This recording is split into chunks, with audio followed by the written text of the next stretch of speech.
ഒരു സെക്യുലർ രാഷ്ട്രത്തിൻ്റെ പ്രധാനമന്ത്രി ഒരു ക്ഷേത്ര ഉദ്ഘാടനത്തിന് യജമാനായിരിക്കാൻ പാടില്ല. അതൊക്കെ അതിൻ്റെ ചില നിയമങ്ങളുണ്ട്.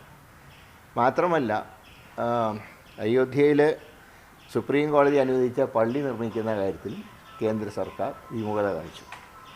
നേരെ മറിച്ച് അതുകൂടെ പൂർത്തീകരിച്ചിരുന്നെങ്കിൽ ഒരു മുമ്പായിട്ടൊരു മുറിവിന് പരിഹാരം ഉണ്ടാക്കായിരുന്നു.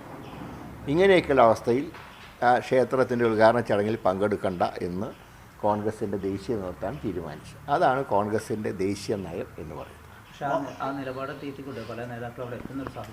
അല്ല, അമ്പലത്തിൽ പോകാതിരിക്കുകയോ ചെയ്യുന്നത് അവരുടെ വ്യക്തിപരമായിട്ടുള്ള കാര്യമാണ്. വ്യക്തിപരമായിട്ടുള്ള കാര്യത്തിൽ പാർട്ടി ഇടപെടില്ല. ശശി തരൂരിൻ്റെ ഈ പ്രസ്താവന എങ്ങനെയാണ് MP കാണുന്നത്? അല്ല, ശശി തരൂർ പറഞ്ഞതിൽ നിന്ന് ഞാൻ മനസ്സിലാക്കുന്നത് അദ്ദേഹം ശ്രീരാമഭക്തനാണ്. അദ്ദേഹം മാത്രമല്ല, ഞങ്ങളൊക്കെ ശ്രീരാമഭക്തന്മാർ തന്നെയാണ്. പക്ഷേ ഞങ്ങളുടെ മനസ്സിലുള്ള ശ്രീരാമനെ അല്ല BJPയുടെ മനസ്സിലുള്ളത്. ഞങ്ങളുടെ മനസ്സിലുള്ള ശ്രീരാമൻ മര്യാദാ പുരുഷോത്തമനാണ്.